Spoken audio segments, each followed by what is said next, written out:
All right, welcome to the Shop Class Podcast. Tonight we got an exciting group of guests. This is awesome. We've got several Harbor Freight finalists, and we got 2 finalists and 2 winners, I think, right? And yeah, welcome in. And we got our regulars as well. And we got Damien coming all the way from Australia. It's already tomorrow. So if you want to know anything about the stock market, it's already going on over there. You could get some tips, okay? And then we got Duke coming from East Stroudsburg, Pennsylvania. All right. We got Nick, upstate New York. We got Timmy from somewhere in West Jersey. I don't know. No, we had that conversation 5 minutes ago. All I right. work in Western New Jersey, but I live in Eastern Pennsylvania. Right on the border. Yeah. It's a geography lesson with Mr. G. Yeah. And joining us tonight. And also we got Matt Bloomquist. He's a regular. Does house construction with his students, and he's also a finalist in the Harbor Freight Tools for Schools grant. Grant organization that they've done, which is awesome. All right. Also joining us is Nicholas Jordan from Southern California, and Casey. Is it Lunceford? Lunceford, yep. Okay, and where are you located? Western Montana, Ronan. Nice. All right. Yep, I love it. It's a lot earlier here than where you guys are. So. Oh yeah. It's like beautiful outside where you guys. I'm already in the dark here. Yeah. And we got Ashton. She's coming. Where are you coming from again? Southeast Nebraska. All right. So let's start off with the first. We'll go around. Let's see how this works. We'll go around the table. Let's see how this works. We'll start with the first question I ask every guest. In this case, 3 guests. Did you have shop class growing up? And whoever wants to take it first, just go right ahead. I guess I can start that one. I had it from 7th grade on through. So here in Montana. You're still in shop class. Yeah. In fact, somebody said that it makes me like a 39th grade or something like that now. So that's awful, but that's where we're at for shop class. Did you take it? You said at the school where you work now? I know I grew up in Western Montana also. I'm about 100 miles from where I grew up, but yeah, we had it in 7th grade and all through high school. The for us, junior high was wood shop class, and then when I was in high school, we had, of course, the same thing, agriculture education, which was a little bit of everything. So, gotcha. Now the agriculture, they didn't do much of that where I grew up in northeast Jersey, kind of by the city. So, but that's pretty interesting. I want to hear more about that. I'm sure it involves everything from diesel mechanics to like actually farming. Right. It's kind of funny, actually. It really scares a lot of people off when I go, well, we'll teach welding and we'll go a little wood shop or construction. And then I'm going to put a glove that goes clear to here. And we'll talk about where I put that thing. And usually I get a few people kind of freaking out at that point. But yeah, so we talk a little bit of everything. But mechanics has been, when I first started teaching, I was in a 2-teacher program, and I taught more of the mechanics and stuff, and then he taught the traditional ag. So, okay, interesting. And there might be a little bit of an echo, but we'll just work through it, I guess. No, that's okay. Yeah, I don't know why yours is echoing. Just lucky, I'm sure. Yeah. All right, that's pretty cool. Yeah, I'm real interested in the agriculture part because we don't do any of that stuff, but sustainable farming and CSAs, and like I get a box that I pick up every week, and it's pretty amazing what this one farmer on like 1 acre he produces. FFA program. Interesting. Okay. Oh, Matt, what were you saying? Go ahead. Oh, I was just saying, growing up in rural Illinois, it's a big FFA program. I'm familiar with how your class works and stuff. Ours kind of works the same way on the ag side, but I only baled hay and stuff on the farms. I never put the big glove on. It's huge here in San Diego. I know what it's for. Huge. Agriculture is huge in San Diego and Southern California. Oh, really? Oh yeah, big time I live in a small town just east of San Diego, and that's what our town is. Very Interesting. That's really cool. I've got a student teacher right now that's from down there, and she's keeping right up with all the Montanans here, so she's yeah. doing a really good job there. They can hold their own down here. Yeah. Yeah, for sure. That's amazing. Okay, let's go to Nicholas. Nicholas, did you have shop class growing up? Of course. My dad taught auto shop and motorcycles for 35 years at our local in Ramona here. So I grew up in the shop from when he started in 1978, and I was in that shop. I grew up there, like I said, and Wow. Always wrenching on cars.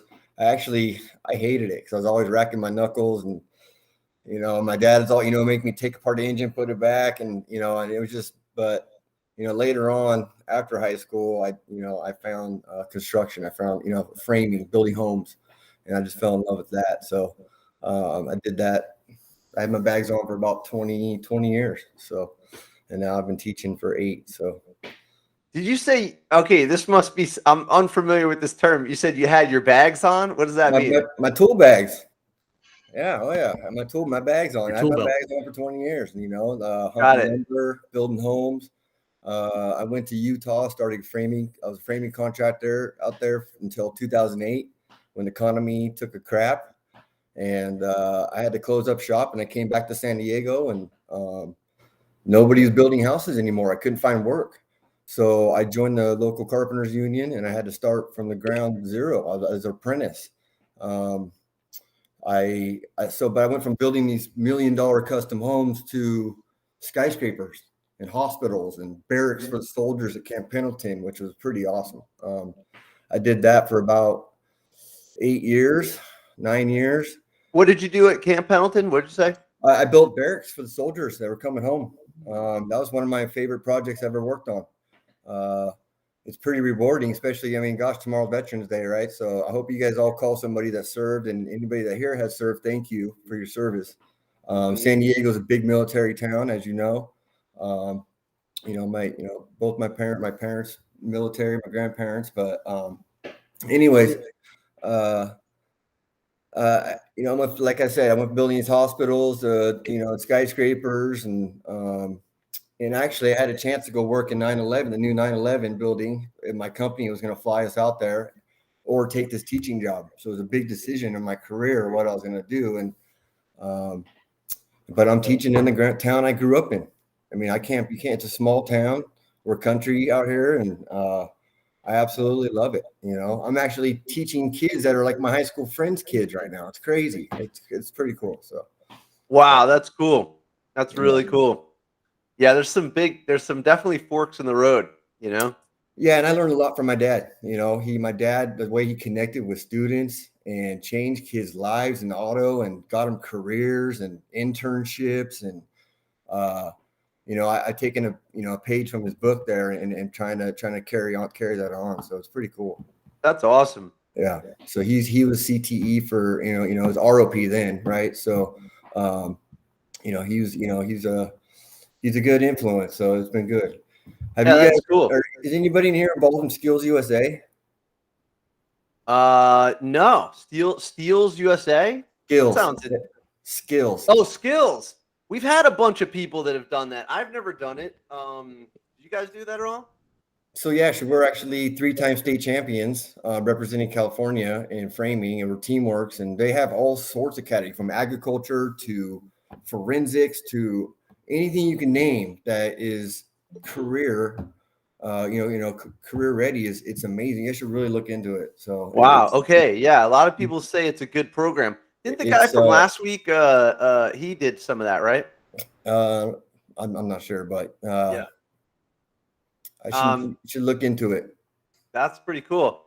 Yeah. So, and then we'll get to Ashton. And I did not have shop class growing up. So this is why I always ask this question, because to me, it's super interesting, the pathway into being a shop teacher. And I'm just kind of like the shop teacher that I wish I had. So I just kind of like do what I wish we were doing in high school anyway. And then I've been filling in the blanks ever since, Okay. Ashton, did you have shop class growing up? I did not have shop class growing up. All right, I you're with had me.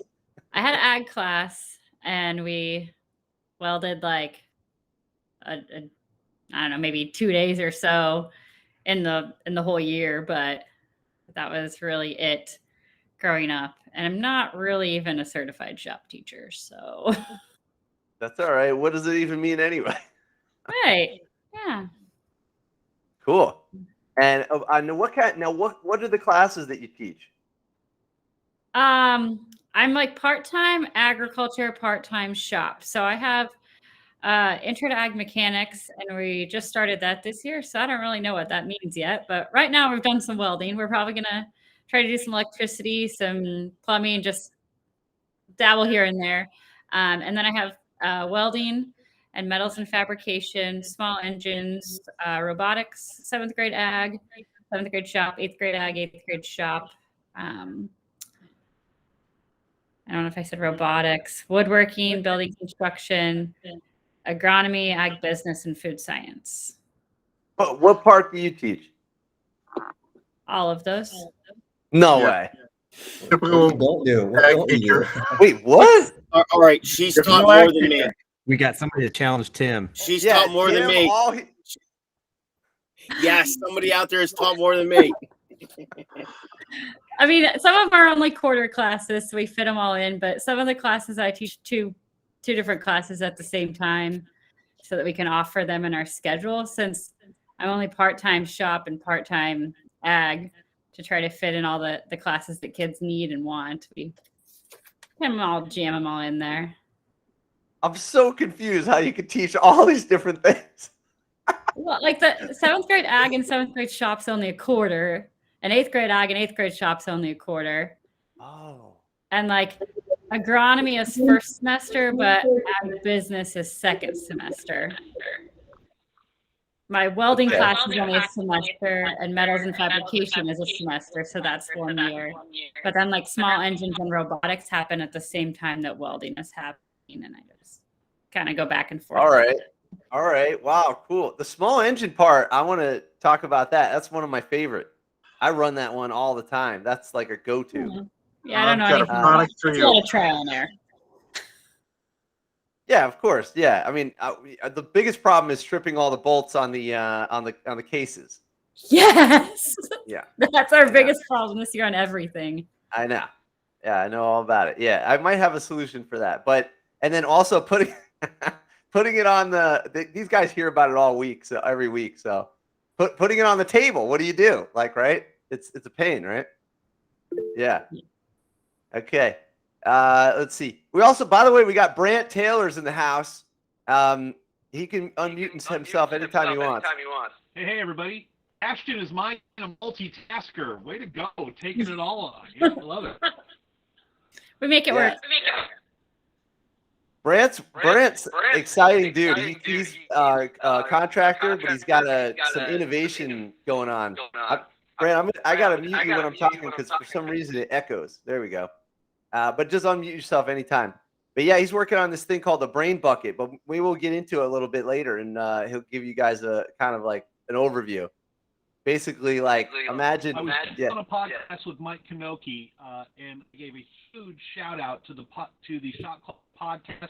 I think I may have mentioned you guys like 7 or 8 times, so be looking for some big heads up from that podcast. It's got good traction, and Mike Kanoki is one heck of a presenter. So Shop Class Podcast is on the rise. All right, nice, good to hear. What's the name of that podcast that you were on? It's called the Contracting Handbook.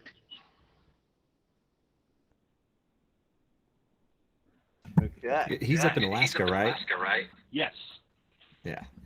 He's got some big names on this season. I think he mentioned that he's interviewing Basic this season and half a dozen others who are at the head of high performance builders. So some good stuff. He's definitely an articulate fellow who's on the rise, and good. Mike Kanoki, that's his website right there. Yep, check him out. Good stuff. He and I had a heck of a good interview just now, right before I joined in you guys, and I just want to continue to point as many people to the Shot Class podcast as possible because This is the leading edge of next generation right here. Nice. Absolutely. You know what's funny? I'm already following him. Probably because of BS and Beers. Yep, probably. Okay. All right. I'm sorry. I'm going to mute you because of the echo. I don't know what's going on with that. But you can unmute anytime you want. All right. So let's swing back around to Nick here. So basically you do construction. Okay. So now how do you? Oh wait. You know what? We had some questions that. Let me just see. Hold on. Okay. Yeah. Tech farm. Okay. Oh, they're talking about curriculum. Yeah. Okay. All right. We'll get to that. All right. So Nick, you're doing construction. You want to give us like an overview of your program? Sure. I teach a career pathway. I got construction 1, 2, and 3. And then I have advanced students. I teach residential type construction. We do framing, steel stud, plumbing, electrical, masonry. Of course, that goes with siding and, there you go. Those are my intermediate students right there on the left. We're having a nail driving contest right there. It's pretty fun. Gets the kids excited, swing the hammer a little bit and, get the other kids talking in school. Hey, I got the hit. I hit the nail in 2 hits, you know what I mean? Or something. So I teach at a continuation high school. We are a credit recovery high school. We have about 87 students. So we are labeled as the bad kids, which I hate because it's been like that since I was in high school. But that was me too. I had to go to a different school because I was a bad kid. But the kids are, there's a lot of stuff that's going on with those kids, so we try to make it a safe zone for them to come in and then teach them a trade that they can go on to a career and, make some money, some clean money, We have industry partners, Swinnerton Construction. We do a National Signing Day every year.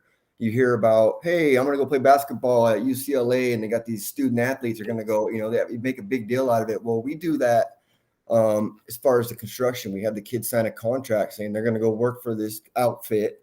They need to have a GED or high school diploma. They got to be 18. They got to have transportation. They have to pass a drug test, right? And then they go in 4 years, they'll be making more money than me. I know because that's the career I went. They can make $100,000 a year. I like these little houses. So what that is, it's like that's actually part of Skills USA. That's one of their regional builds we have to build. So I have a team. That's actually a student needs to do that by themselves, but I partner them up in my intermediate classes. And I have them build it together. It's got a little steel stud in it. It's got some hot water, cold water. So they do some soldering, and then they're cutting in roofs. Wait, these things have water? I want to come take your class. They're cutting in roofs. They're cutting in rafters. They're learning math. It's so crazy. They're sponges. So you get them excited about it. And we kid a lot. We kid around a lot. We have fun and. But, I have a lot of tough love with those kids and, a lot of them don't have father figures or, some of them are going. So some of them are leaving school to go to work to help mom pay for rent. That's a dynamic of students I have.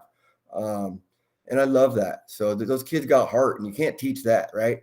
And so you just got to just guide them to the right direction. And these are my intermediate students. And if you scroll down, I give T-shirts out every year. That's a huge thing. We fundraise. I don't ask a kid for $1. We give out shirts, long sleeves, and it has our 3-time state champion stuff on it because we do compete in Skills USA, and I highly encourage that you guys, especially if you do a small engine. They have a whole small engine competition. Really? Oh yeah. Really? They got everything: motorcycles, small engine, diesel, ag. All the CTE you can think of.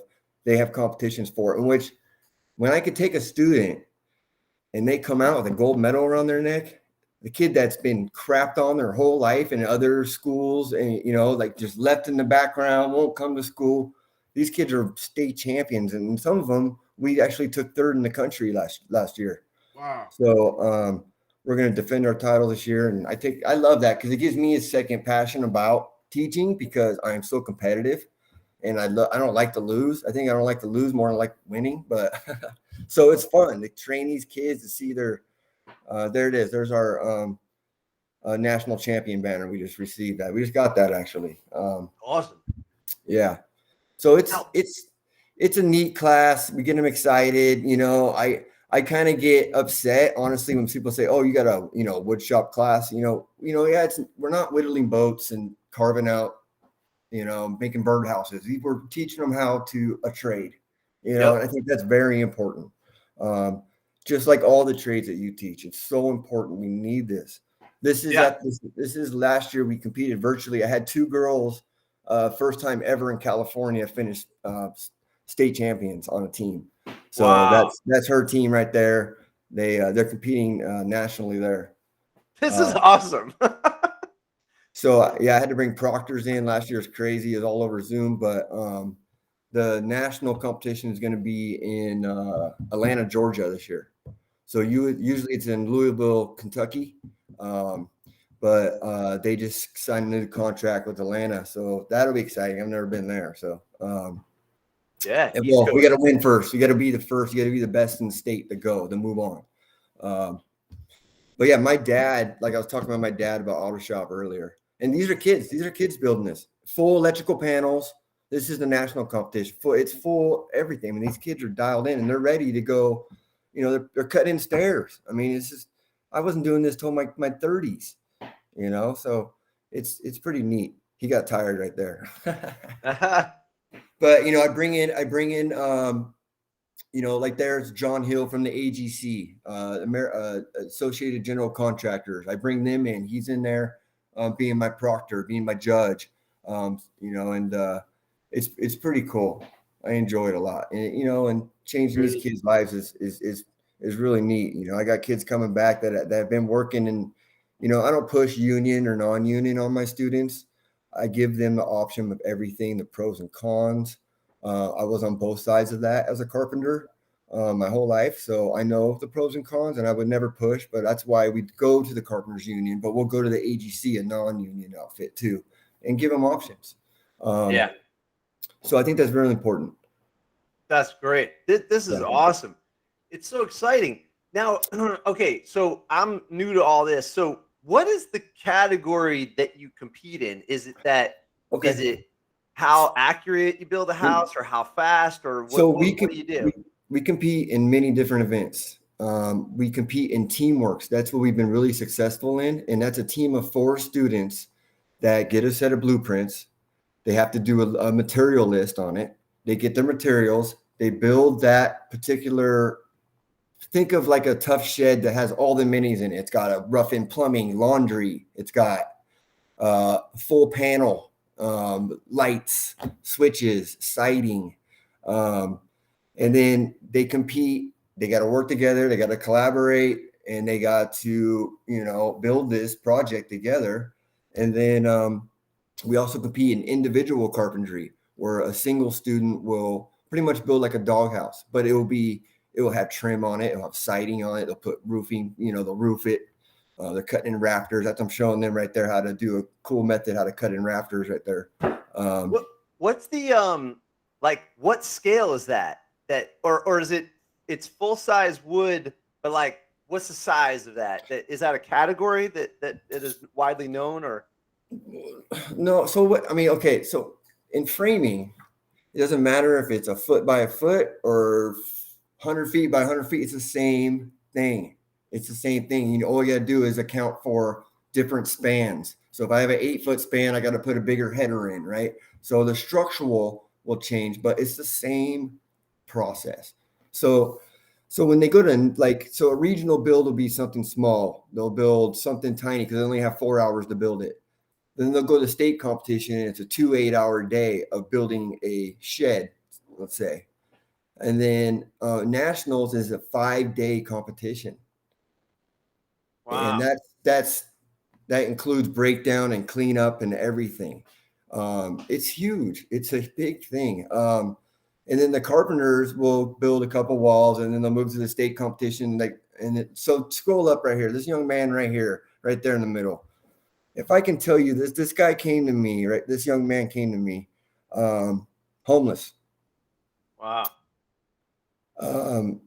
Mom was tragically killed. Him and his brother came live with their aunt. He was incarcerated. This young man, he was incarcerated in juvenile hall, came to our school with a chip on his shoulder. I put a hammer in this young man's hand and a tape measure. He was not only a state champion, and this is 4 months was working as a young man. State champion. Now he works for Swinnerton. He has moved up to he's apprentice level 3. You have 8 to complete. He's making he's got a full pension. He's making probably $30 an hour plus benefits. He probably has a total package of $50 an hour of what he's told bringing in. And here he's been doing it for only a year. Wow. That's a success story of why I do what I do, is that young man right there. That's awesome. So, and then we also compete in individual masonry where kids put block. We do individual electrical where the kids will do outlets and switches and do maybe GFI or bend and conduit, right? And then we also compete in this year. I brought in some other students because I had a young female that's a really good artist, and there's a one called a t-shirt and pin design for your state. So she's creating a pin for California, and they compete, and if their pin gets chosen, they make a master of it, and then when you go to the national competition, you trade pins with other states. Oh, and so cool. each state has their own pin. It's kind of a cool thing they do too. Dude, this is wild. This is like, so I've been applying for Harbor Freight for 4 years now. We came up short. So if I give any advice for the ones that didn't win, they want to see data. They want to see data. They want to see how many students out of your program has taken the OSHA 10, right? All my students I make take the OSHA 10. And you can do OSHA 10 ag, you can do OSHA 10 auto, you can do OSHA 10 construction, what I do. And then so they want to see how many of those students moved on to that field, or how many students, are attending the class now because of your class. They want to see data. That's how we won this year. And I'm very confident in that. So data is king. If I can give any advice, they want to see data. All right. Oh, that's so funny. Brand's dying over here. You got to understand what I don't know if you know. Did you see it in the corner there? Brand's head just exploded. What? Because I love what I do. I love what I do. And it's tough, and it's tough for all of us. Thank goodness we have such a small school. So I've had the kids in person since last October. Well, I've had the kids in person. So I know some of you are still doing online Zoom, and I feel so bad for you. Oh, I did that for a year. Wait, Nicholas, this episode I'm going to recommend, okay? You want to talk about data. This is right here, Brant Taylor. We did an episode with him, and what he went over is all about data in construction and the way he captures it. I won't spoil the episode. Yeah, I will definitely. Yeah, but it's pretty clever, and it's a work in progress, and it's a very inspiring episode. So I don't have the right clip. I'm like looking around for like a clip, but I'm not prepared to show you a clip, but you just got to get on this episode. Can you send that to my email? Yeah, definitely. Cool. Let me say this to you, Nick, just after hearing just a few minutes of just a microcosm sampling of what it is you're discussing. The podcast I was on just before I came into here tonight, one of the big questions we were asking during that episode is, what does the point of entry for the building trades look like today? And after hearing what you just said, I have so much more hope for the future than what I entered in this conversation feeling like. This is fantastic. You're not just building structure, you're building futures Yeah. for our young new generation builder stock. Sir, I salute you. Yes, absolutely. This is the right way to go. Data is the way forward in every last regard, not just with winning contests with Harbor Freight, but data is the future of how we've got to let it govern our educational process, our build process. Data is king. Thank you, Nick. What 100%. a compelling, motivating story. Thank you. Thank you. I appreciate you guys having me on. Yeah, absolutely. Yeah, it's so I'll just make a little comment about this exchange is that I teach kind of like intro to engineering and whatnot, and what is that anyway, right? So what I tell the kids, I kind of made up a definition for engineering, because if you ask 10 people what engineering is, you'll get 10 different answers. They'll be like, oh, it's science, or oh, it's this. Me, I think engineering is a measurable benefit to the end user. So what does that involve? Data. So like if you build a house and you measure something in the build process or maybe the energy, or if you measure anything and then you make some sort of benefit above that, it probably took creativity to get from the baseline to the next line. And that creativity, that's engineering, but you got to measure it. So that's kind of what I get into. And that's Brant has figured out a way to capture some of that data in the build process. And clearly, if you have that data, and maybe that's why Harbor Freight was interested, because I guess they're probably in Silicon Valley, and it's all data over there. So, Well, it took me a while to get data, because I hadn't been teaching that long. This is my 8th year teaching, and once I looked back at it, I was like, wow, you know what? My wife and I sat down, and I went down and went through each year, and each student, because I get to know these students on a personal level, especially when I get them an internship somewhere. I always follow up. Make sure I'll drive up to their job site, and make sure they know, that I'm still looking out for them. But I was able to go back and figure out most of the data that I have been doing. And it's actually very remarkable what we've been doing. So, it's pretty neat. How did you go back? Did you do a survey? How did you go backwards to get data that already passed? Well, I had records. As far as my OSHA 10, it's called Career Safe online. It's an OSHA 10 you can offer your students. It's not that much. We fundraise because, like I said, my students don't have a lot. So I make sure that's part of the curriculum day one. So I was able to go back and get that data pretty simply. And then as far as going back and looking at my Skills USA students that I've brought through and who is working in what trade, and are they still working, or did they move on to something else? And that's mainly what I had to do it from, just going back and looking that way. So basically like alumni data, right? 100%. Yeah. It's interesting. The schools don't require this, and yet I don't even think they keep track of this, but they always keep track of like who got into what college or whatever, and they announce it and stuff like that. But they don't keep track of job placement. You can get into like Harvard, but but you might be, maybe you work in an office job, and I don't know. It doesn't seem like they keep data on anyone except for the people that go to Ivy League or something. Everyone else is like, they don't care. And it's crazy to me. So I think that's a really good idea. I do keep in touch with my alumni, and I always thought it was like really strange not to. Like, how could you not?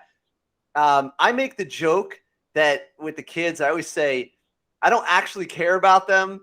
I just want them to be really successful so they can hire me one day. It's like job security just in case, So, okay. Yeah. So like, and they always laugh, so, but it's true. Like your alumni could be the person that creates something that ends up saving your career, or I don't know, like there's opportunities that open up, and yet they don't keep data on this. And it's just, to me, it's like, wow. So I also applaud you for doing that. Let's move around the room a little bit. I don't know who's short on time, Ashton or Casey. Are you guys good on time? Oh, okay. So which one of you would like to, describe your program a little bit? We'll go more in depth on it. Okay, I'll just pick. Ashton, why don't you tell us more? Because I don't understand this agriculture curriculum. It's how do you do so many classes? Okay, well, I guess like to back up, my certification is I went to college to be a ag teacher, and so I taught for a year at Omaha Bryan. So it's like one of our largest schools in our state, and they just started an ag program that year, so that was different. I only had an intro to ag class, and then I co-taught transportation, distribution, and logistics class. But I just All kind of right. helped out. We didn't really. Wait, stop right there. What is that? I don't even understand what that is. There was also another first-year teacher teaching it, so I don't think either of us really knew what we were doing. So a lot of it was just for like preparing them for upper-level shop classes. Okay. And it was like a 8-week course. It was a pretty short course that we had them. And so then actually I got married that next year, and so we were going to be moving to the family farm, which was like an hour and a half south of there. So I put in my resignation and was just going to sub in our area because there was no openings. And then a school called that was like an hour away, and they needed an ag teacher. So I taught ag and science there, but I told them I'd only be there for a year because I didn't want to commute that long. But they were only on a 4-day school week, so that was sweet. No school on Mondays was pretty cool. Ooh, that is cool. Yeah. Then, so I told them I'd only be there for a year. So then I was actually at Auburn, which was like 10 minutes from where we live. And I taught ag and was the FFA advisor there. But that's when I first started getting into like shop stuff because they said, oh, you're going to teach a welding class. And I was like, oh, I am, huh? But I had a guy that works at a local manufacturing place. He came in and worked with me over the summer, and I got comfortable there. And so from then I was really nervous to teach it, but I started to kind of like it. So I just kept adding more welding classes to my schedule. And I had some kids that were really excited about it. And we started competing in the ag mechanics contest in FFA. And so I got into that side. And then I was there for 6 years. And then 2 years ago, a job opened at Johnson Brock, which is the district we live in. But it was all shop teacher and athletic director. And I was like, okay, well, I do not want to be athletic director at all. Right. And I was really nervous about being a shop teacher, but I want to teach in the district that we live in. And I want to teach where my kids go to school to ensure that they still have a program. Because I don't know how it is in other states, but in Nebraska, we have such a teacher shortage that a lot of programs like shop and ag are just getting cut because they can't find a teacher to have it. And I didn't want my kids to go to a school that didn't have an ag program or a shop program. So I figured, well, I might as well do something about it. And yeah, so I kind of took the job on a whim and said, I guess I'll figure it out when I get there. So still learning a lot, but it wasn't much of a shop program before I got there. So we did a lot of shop updates. And is this your shop right here? Yeah. So that's half of it. That's like the metals and small engines side. That's cool. Yeah. That's my classroom. Nice. So in Nebraska, we have a thing called a revision program, and it's the Department of Education and Perkins funds that helps you to revitalize your shop program. And so part of that was that advisory council there. And working on bringing some industry people in, because I admit that I don't know how to do all the things. And so we're starting to get a lot of people coming in to help out. Like in this picture, this is a guy retired from doing small engine work. And so he's been coming in and helping every now and then when he can to help me learn and help the kids learn. And it's always fun for the kids to get to meet someone else as well that is super passionate about what they do. And he knows a lot more because he did for so many years. So, yeah. It's kind of a cool project because it all makes sense. Like you almost can't kill that engine as long as you don't strip the bolts. Right. And that one's an overhead. That's an overhead cam, but even simpler is the flathead engines. Those are the older ones. I don't even know if they sell those anymore. I think But that's great. I think the teacher before me went to the Briggs and Stratton training and got a bunch of engines for free. So then I was like, well, that's cool. I should go to that training, but you guys seen both my kids here. I don't want to have to leave someone with watching this. My husband farms and we have pumpkin patch and he works full time. So I was like, well, I called Briggs and Stratton and said, what if we teach it in, what I got to do to get it brought to Nebraska? So they're going to bring it to Nebraska this year so I can go to the Briggs and Stratton training, which will be nice. Oh, that's really cool. No kidding. Yeah. That's awesome. Wow, this is amazing. So, and then now you have farming as well? Yeah. So this is my agronomy class. So we do like pasture management, crop management. Here they're learning how to estimate yields. So you count like the corn kernel rows and things like that. So I've never taught this class either, but it's pretty fun. But it's a pretty small school. So I have like a lot of the kids like 4 times a day. So they take a lot of shop classes and a lot of ag classes. So this is like a pasture management contest that we do. Oh, really? What do you do? Kids have to identify. So at the contest, there's like 24 plants there and they have to identify them and what their life cycle is and how good they are. And there's some math in terms of figuring out how many cows or sheep you can have on that pasture and for how long. And it's so cool, conservation techniques.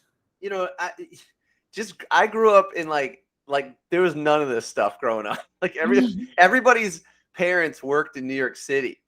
In my case, my dad had a bakery and my mom was an art teacher, but everybody's like accountants, lawyers. There was no hands-on.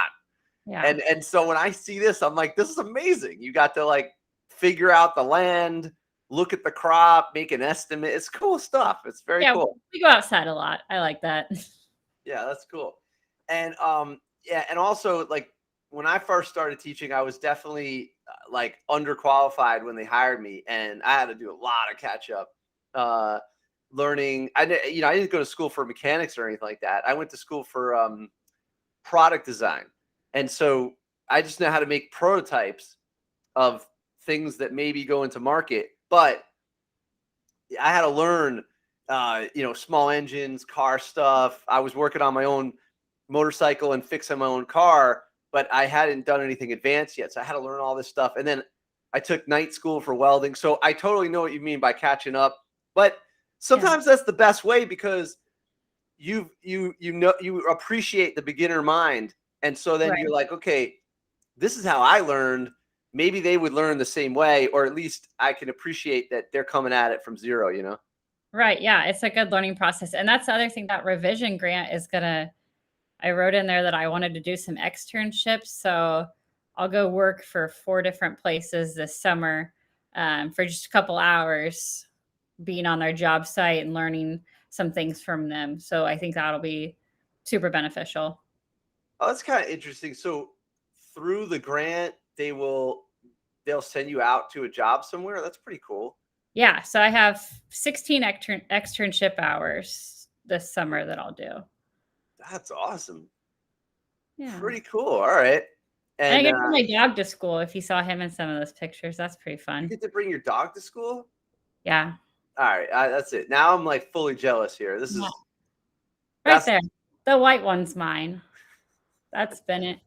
I always wondered why you can't. If you're a shop teacher, you should be able to bring your dog in. Well, my husband said I was never home enough. And so then I got asked when I was teaching animal science class if some kids could come help with this dog test. And I was like, sure.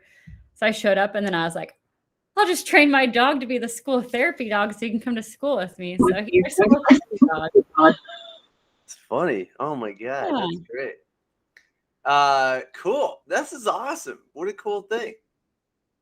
Okay. Bloomquist said that the ag teacher also brought the dog to school when he was in ag class. That's so funny. Yeah, Bennett's pretty famous. Yeah, I mean, I just bring my guitar to school, and every so often we just have like garage rock band or something. That's pretty sweet. I try it. We try and have fun. Every so often. All right. Let's get to Casey. Casey, that's my cousin's name is Casey too. All right. Yeah. Is he just regularly handsome too? Is that how that goes? No, just kidding. There you go. I got to tell you, this is really fun. Just hearing everybody else's story and go, I'm not the only one trying to figure this out. That's great. I really have an appreciation for everybody saying they came from industry. I got to tell you, my degree is in business marketing, my bachelor's degree. So, and I worked in log homes for 10 years, owned a log home company and a sawmill and all that type of stuff. And when the recession came around, I went, I need something recession proof. And position came open in the town I was living in at the time. And now I live in Ronan, Montana. So Western Montana, Blackfoot Indian Reservation, and trees around us. We still have the wheat fields and things like that too, but it's we're pretty diverse over here. And the program is kind of cool because the school is a little different. They really like their CTE. We've got every single type of CTE organization in the school. So my shop is right next door to the wood shop where the Skills USA guy is. And I help him coach. So I do welding and small engines and things like that. So I'll coach his kids and he helps me out with the FFA ag mechanics and things like that. But we've got the HOSA, the health, I can't remember what that one stands for, but those that want to be nurses and doctors and things like that, they get to do that. Plus business professionals and tech. So we've got them all. And it's really pretty entertaining to get to work together and do a lot of hands-on stuff. So everybody in the school, I think there's 2 seniors right now that have taken about everything they can take. So they're the only ones that don't have a CTE class right now. And so that's pretty cool. And it was really cool to hear you talk about going back and checking out data. I still think that's one of the reasons we got it. We went back and since I've been here, the first year, so this is my 4th year, and the first year, not everybody graduated, but since then, everybody in ag ed anyway has graduated. So that's been pretty cool, and that's kind of been a feather in our hat. We've been touting a little bit, and I think that's really a big part of maybe why we got that. But aside from that, my program is, like I say, a lot of ag, but there's ag mechanics kind of throughout, and we talk a lot of math. But we do things different because it is a pretty small town. We can talk to the community. And last year, one of the things we did, the fairgrounds was really awful. I was the hog barn superintendent at the fair. And when 3 pigs got out and I was chasing pigs the 3rd night in a row, I was like, that's it. We're fixing it. So we worked and got a grant, and they helped us with some of that. And we got to pour concrete in the floor of the barn and tear out these old horse stalls and actually build metal hog pens that function. And it was really cool. The kids, it was so fun because all of my kids got a chance to work on it of one way or another. And the day we poured concrete, we had to have the pump truck in there and we were pouring concrete, and kids that would not normally be getting their hands dirty were freaking dirty all day long. So it was great. And they, some of them had job offers and everything. And it really started to click with them that, man, I can make a living at this stuff. And they don't, around Montana, a lot of them go out of state after they graduate. So here, especially those tribal members, the thought that they can make a living right here on the reservation is a huge thing, and that they can make a good living at it. So that's a pretty big deal for them. And I kept thinking that's probably a big part of it is our community projects that we get to do. Everybody's got to do a community service project in my class anyway. So some of them go big and go nuts. Others go pick up trash along the highway. But I think when they get to do that and they can actually showcase some of their skills, if they're out and about, they end up in the paper around here anyway. So they get in there, and that keeps them going. So that's been a big part of this program for the last couple of years is those big projects and community service, I think. So that's interesting. All right. That's pretty cool. Yeah. I like that you guys reach out to the community. I think that's something missing in my area of the country is it's very siloed. I don't know if you realize, but like in New Jersey, we probably have the most smaller little towns that they broke it up into little municipalities. We must have more municipalities than any other state in a small area, and it's no reason to do that. They could combine resources and it would save so much money and be more powerful to help the kids, but they don't do it. But it's very siloed. Nobody gets involved with I have to always reach out to business owners personally, but that's what it takes sometimes, Pretty cool. So you're next to this Flathead reservation, and Right. and so that's pretty cool. And so how is this like a regional school? Do you get like a lot of people busing in? No, actually, Ronan is one of them on the reservation. I think there's 5 towns altogether. I just teach in Ronan, so there's Polson and Charlotte and a couple others here. What's interesting, none of them have an ag program, so I teach through the Montana Digital Academy. I teach Principles of Agriculture, which is just an online class. But by doing that, then they can be an FFA. So I've got kids from all of those, from most of them. And that took a little getting used to, actually, because if they're not in my classroom, it's a little tougher to work with them, especially those that are trying to compete in the competition or be an officer in FFA. To play that leadership role is tough if they're not right there in your classroom. So, yeah, interesting. But, and that's pretty cool. And I see I think they caught you on camera here when they delivered the award. yeah. Can we embarrass you for a second? Yeah, go for it. Yeah, they have found all kinds of terrible ways to take pictures of me, so it's all good. This is it right here. Yeah. I'm not gonna play the sound because I don't know. I'll get yeah, they freak me out. There it is. Something. Yeah. Yep. I think it's so cool. Like that they do this. Harbor Freight's really enthusiastic about these awards. Like it's not just like here's your award, thanks a lot. Like they really put effort into it. Right. They put your name on the box. They set you. They trick your whole school. Tricks you into thinking something's going on. It's like amazing. Yeah, that was fairly entertaining. Just because what was really funny is there was a guy, the tech ed teacher had just gotten the week before the TSA Teacher of the Year. So they awarded him that first right there at the school, and I'm like, okay, cool.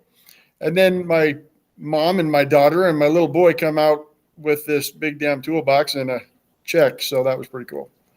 Now, what did you think was going on when they were setting this up? Well, I figured something was up. I didn't realize they were going to go quite to this expense for sure. So I thought there might be something. I dang sure didn't expect a whole assembly for sure. Yeah. What did they tell you was going on? They said there's a really important assembly. Won't take very long, but everybody has to be there. And I laughed because the first thing I could think was, okay, if I've worked this right, I can get out to the shop and get all the metal ready for the next class if I just skip the stupid assembly. So that's how that should go anyway. I would be thinking, I don't want to go to this thing. I don't want to go to this assembly. Right? Yeah. So it was pretty funny.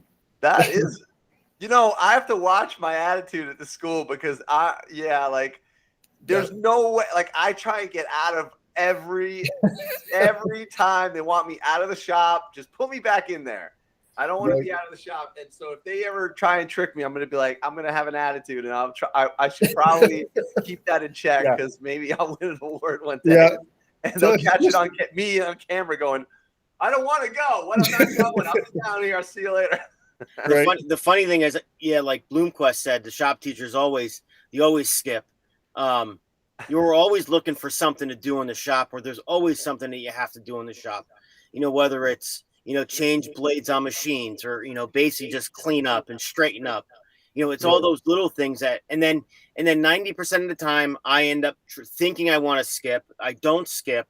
I go walk down to the assembly, and then you're sitting there like thinking in your head, how much stuff I can really be doing right now as I'm standing here with earplugs in because the pep rally is so freaking loud that it's hurting my ears. Yeah. I totally get it. It's one of those kids always want to skip too. My shop kids always want to. Can we just stay here and work? Can we weld for a little bit? They won't know. Yeah. You can bet half the class is going to say that if they can. Yeah, for sure. That's funny. Nice. Nicholas, how did they get you?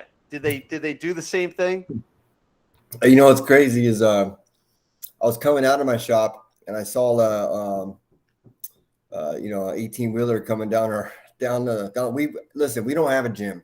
Okay, so we don't have pep rallies, we don't have a football team, we don't have, we are a credit recovery high school, and I'm in an elective course, right? So so we have a small campus, and the 18-wheeler came out. I'm like, hey, you need some help? Can I help you? I was trying to find out where this guy's going. He goes, yeah, I'm here from Harbor Freight. I got some toolbox and a big check. I don't know. I'm like, oh yeah. I'm like, oh, okay. So, but it was cool. My wife and my daughter and my son, and my mom and my dad were there to present it to me. And actually a gal from West Hills here in San Diego who won the whole thing last year presented it to me. So it was really neat. That's awesome. Yeah, it was cool. No kidding. Pretty cool. So, I think it's a pretty cool thing that you guys that they trick you into it. I love it, Well, that's funny you say that, because who was on last week or 2 weeks ago from Harbor Freight, and they were saying how some people do find out. And you're right. He was telling us about Nicholas's story. Yeah. Oh, was it Nicholas' story? I can't remember. Yeah. You're right, Tim. Yeah, he's the one. They say like every once in a while, a handful of people actually find out or figure out. So the surprise isn't really a surprise anymore. But I still think whether you were surprised or you knew about it, I still think it's a flat out big deal. It's gotta be. I actually got emotional, and I don't get them. My brothers beat the tears out of me when I was a kid. So I don't think I've cried since I was about 7 years old, but I actually got emotional because there's a lot of hard work. I got to give a lot of credit to my wife. My wife's an RN, and she helped me put my thoughts to paper. And, I am one of my students, and so, I'm not saying, I'm not very book smart, but I'm smart in a lot of other ways, but she was able to put my data and help me gather all that information and the stories and where I came from, and my background really helped out too, because I was in the field. I went from right to the field to the classroom. So I think I did have a huge advantage. But I was scared. I'm like, I'm going to go teach high school kids. But really I've been teaching in the field for so many years. It was very natural. Especially being a journeyman carpenter and teaching new apprentices that would come in. So it was very natural to me. And I just, skills really gave me a really big bump, because like I said, I like to compete and I'm competitive, and I like to go to these different competitions. And my dad's the one who got me into Skills USA, because he did it when it was called VICA before that. And not only is he winning in state champions, but he was winning on a national level, and that's small engines, that's motorcycles. So that's the background that, my dad does. And he's the one that took me to an event. And I'm like, you know what, I'll give this a try. And we've been winning since. So it's pretty cool. That's awesome. Nicholas, your story is very similar to mine, man. Or I guess mine's very similar to yours. Like, I came in off the trades in the field. I had a business through the rough parts. Then I actually started teaching in a prison. That's how I got into teaching, but I've been doing the same. I think this is my 9th year teaching total. I mean, cool. I think we're right on par. And my wife's a RN. Well, she just got registered to be a nurse practitioner. And nice. Very, very similar stories. That's awesome, man. What's crazy is I didn't go to college, and I went right. I learned the hard knocks, I guess, and my brother is a history teacher here in Ramona. My mom owns a Montessori school here. And Casey, when you said earlier about the community, we give so much back to our community. It gives kids pride. It gives them pride in their community, and they see somebody maybe tagging a wall, they're going to go up and say something, and that's because they painted that wall a week before or whatever, I think that's huge. I love my community. We're a small town, and I love giving back. We work with Kiwanis. We work with the Chamber of Conference here. We work with the Rotary, and we go to there. We donate like Americana flags we build. we make big benches and we paint them Americana. We're huge, patriots out here, or I am. So we do it a lot. And then we donate that to them. They raffle them off, right? But in return, they're writing us $500-$600 checks for the program, to invest in these kids. So it's cool. It's cool. That's awesome. I got to tell you, I think that's one thing that's been really nice. Of course, the buy-in from the kids when you're doing those projects is awesome. But I really, with the Harbor Freight thing coming around, I laughed. I had to add members this week to the roster just because of the kids that wanted to get into the program. So any kind of recognition they can get for anything that especially if it's not sports, then you just don't get the recognition. So something like this, any kind of an award, gets a lot more buy-in from the students, I think. So a little recognition goes a long ways. It didn't have to be 50,000, I don't think, but that didn't hurt either.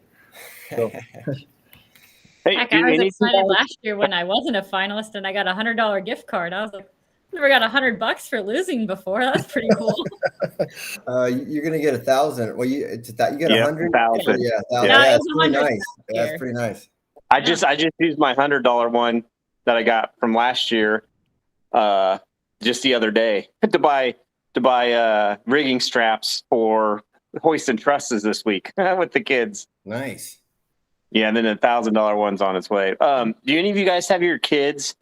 So one of the companies that donated to us for our program, the CEO came and talked to the kids, and he was saying, "Hey, have all the kids start a LinkedIn profile page." And so I told my kids, obviously I can't make them do that as an assignment, but I, said, "Hey, I'll give you extra credit if you get on there, make one, connect with me."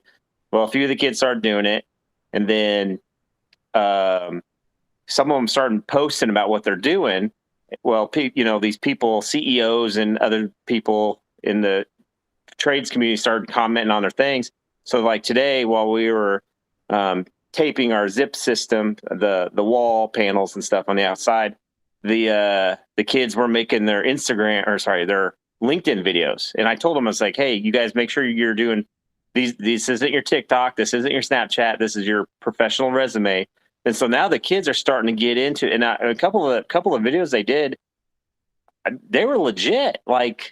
And they were explaining, and I just let them go. They're like, "Hey, Mr. Bloomquist, how do I explain this? How?" And I said, "Okay, this is what you're doing. This is what you're using. Make sure your product name the products right and the brands and the people that gave us the material and stuff." I said, "But just talk about what you're doing with this. With the connection from the zip panel to the foundation. That's where our air sealing and everything is." And I tell you what, man, a couple of videos, they were good. Now, one kid knocked it out of the park in his first try. The other kid, I think they did like 20 takes and stuff. I go, "That's the good part about video," but they're starting to get into the showcasing themselves on the professional side and stuff. So I didn't know if anybody else is doing that or taking advantage of that. Mm-hmm. We just started that. Really? That's a great idea. I wish I had thought of it now. Yeah, good job. Yeah, LinkedIn's kind of like if Facebook and your resume had a baby. And I don't know, Facebook comes with all this craziness, and your resume is like pretty straightforward. So like, what's nice about LinkedIn is it's very business casual. It's not like it's not pictures of like what you ate that day or something like. It's not nonsense. But what's good is that I've been doing something similar with my students. But you see, I did it from a different point of view. I was always upset that I would lose talent every single year. I mean, look, they're going to graduate, right? But you're basically losing talent every single year, right? So how do I keep at least some of, what they did or like some connection with them? And so what I started doing was I just require it. I mean, I know that you can't require someone to do it, but I just require it's an assignment. I don't care. And so here's an example. Let's see. It says, like I make them, they have a blog. So here's a kid that, did a welding class, with me. And then he's got to make a blog about his experience in the class, and so that he has to describe it, the stuff he used, some of the equipment. It's just like an overview. What did he do? Some of the equipment, and then boom, because of that, it then goes on here, which he's now building his, his connections and his resume, basically, right? So then recently, there's a company in the town called Royal Printing, and they've been doing printing for 60 years. And they reached out to me and they said, hey, we want to do job placement. We used to do job placement every year. Now we don't even do it. I haven't spoken to the school in probably 10 or 15 years. And I'm like, yeah, I know. I heard all about you because the last shop teacher started his career working there.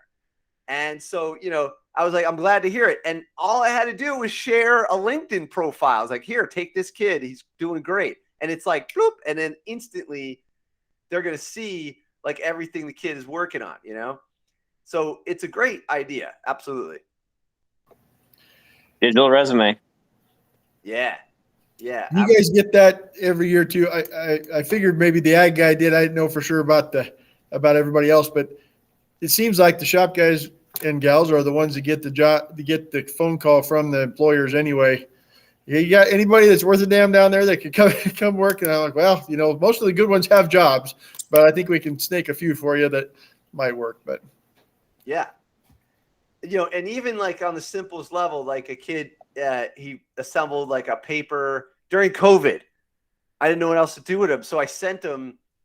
I bought this like a paper cutout of a car. And I said, here, it's yours. Just go for it. So he printed it out, he colored it in, and then he assembled it. And, he did the best he could with these kids live in my area. It's urban. So it's all apartments. So they don't have a workshop or anything like that. So there it is. There's this little car that he built during COVID. And at least he has something to show for it, So, and then he puts it on LinkedIn and, it gets, what's crazy is that here's how crazy LinkedIn is. We then contacted the person who created this, the actual, the creator of this, you had to download it. I don't know where it is right now, but it's hard to find it on the fly, but we contacted the designer, and this is something this guy does as a side business. He makes cardboard die cut cutouts, and he sells you the plans for $10. And then we contact. So now the student gets connected with the person who created it, and that person, their day job is at Microsoft. So there's the connection right there. And it's like, whoa, Casey wants to do computer programming or something. I don't know. So you'd be surprised how far you can go with LinkedIn. I would say definitely add it to your program. But Instagram is great for sharing, great for sharing especially among shop teachers, because it's super creative. And so if you're thinking about doing the Instagram account, absolutely. That's pretty cool. So you just scroll by one of those pictures. There's a lot of stuff. So we donate to the local fire station there. We made some I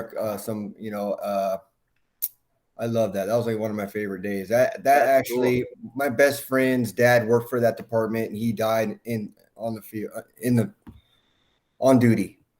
So that was really neat. Our local sheriff's department we donate to, and the kids get to connect with them and meet them on a different level, not being scared of them or, it's kind of cool. That's awesome. No, I just wanted to ask you something about this area. So I got a friend of mine that just retired from Santee. Yeah. And that's my next door neighbor. So it's funny. So it's Santana High School. Yeah. And his name is Tony Santana. No way. He taught auto body, and he would do auto body and paint. He did that for 35 years maybe. And what's cool is that they would do weird stuff. They would graft cars. So they'll take the head of one, a Cadillac, and they'll take the back pickup truck and they'll lower it. And they made an El Camino out of a Cadillac, And, my dad was on Drag Race High. I don't know if you ever saw that show back in the day, Drag Race High. And they went to our local we also live right next to an Indian reservation, right where we live, and they have a bunch of drag racing up there that they do all the time. Oh, no kidding, really? That's awesome. And then the other thing that is going on is in San Marcos, which I guess is kind of close to you. What they do is they take classic cars at this place called EV West. No drilling, no cutting, no welding, and just bolt into the original OEM motor mounts. And they'll put a Tesla motor in like an old classic Mustang or a classic Porsche or whatever. But it's a reversible upgrade type of thing, you know. And there's a lot going on. Like your whole area is like all car crazy and like innovation. Like this whole area is like wild, you know. I love it. Yeah, I love where we live. If any of you guys are ever down in San Diego, I can get you zoo passes, San Diego, the Wild Animal Park passes, maybe Legoland. Please don't hesitate to hit me up if you guys are ever visiting out here. I will. Don't say that because I'm coming. This is my favorite area. I love it here. That's Ron will need a couch to sleep on when he's there. Yeah. This place is great. Yeah, I that's on my bucket list to go out to the big Woody show over there. What the heck is it called? Oh, yeah. There's because Timmy's got like a Model A with a Woody sides and back. You know. Yeah, I can't remember. Wavecrest. That's it. Okay, yeah. My dad has a Woody and he has a 55 Bel Air. Yeah, so that's on my list to go out to a Wavecrest one year. But the problem is that happens right in the beginning of September. And of course, we're teaching, so it's hard to get off.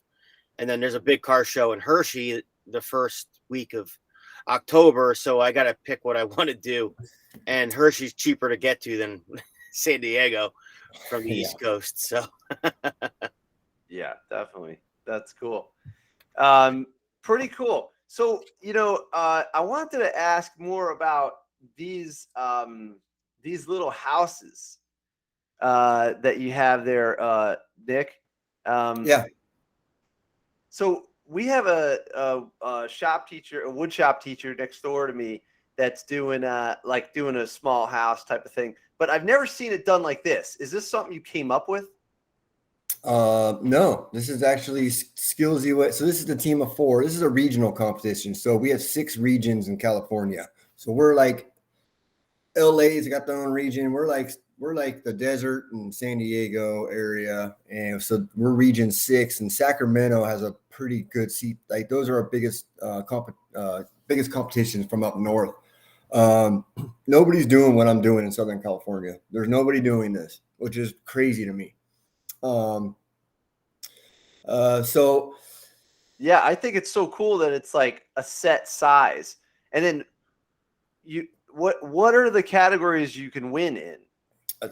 I mean, name it. I mean, there's millions. I mean, there's what I do is more construction type stuff. So, you know, like I said, Teamworks, where it's a team of 4 students that read blueprints and do lumber material and all type of material lists. It's real life. So you get you order materials, you get the materials you ordered.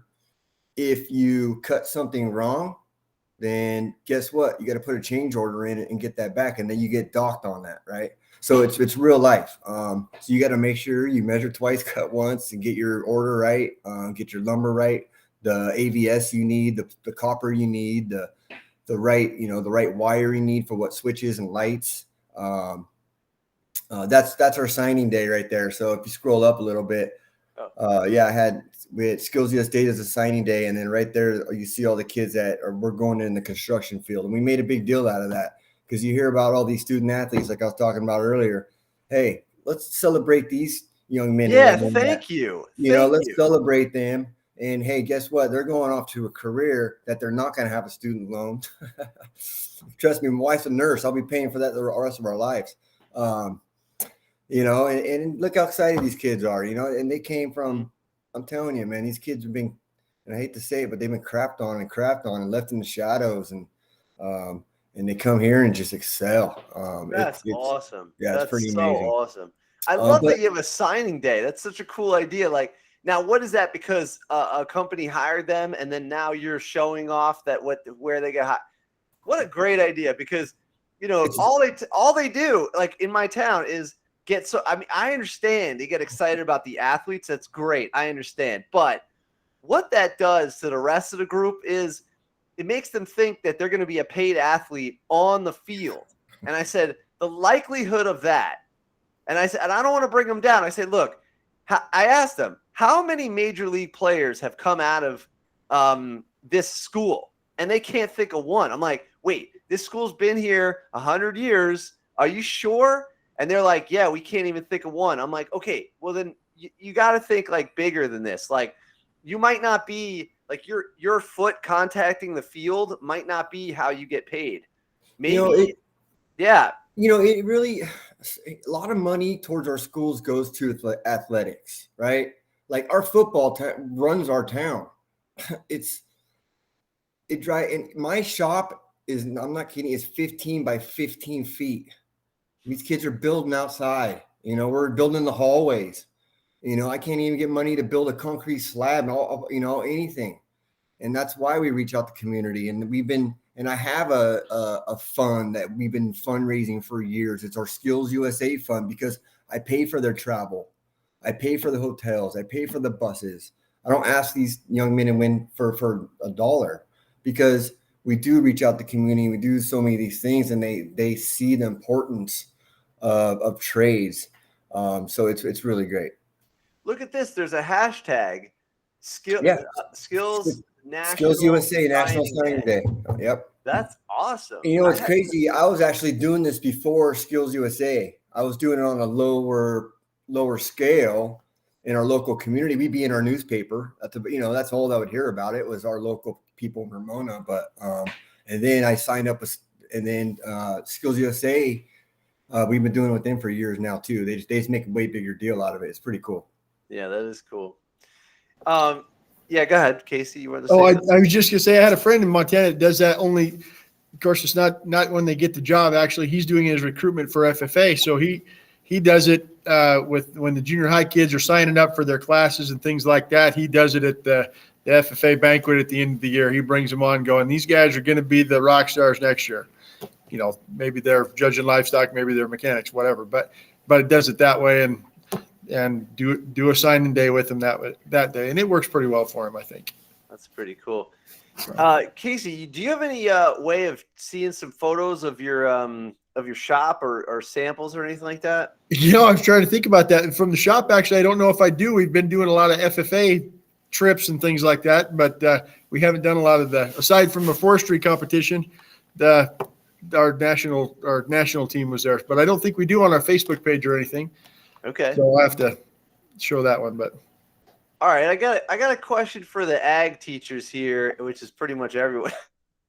Do you guys talk about or deal with this? I hear there's a lot going on with right to repair. And there's like this, some of the vehicles like the John Deeres and whatnot are fighting this.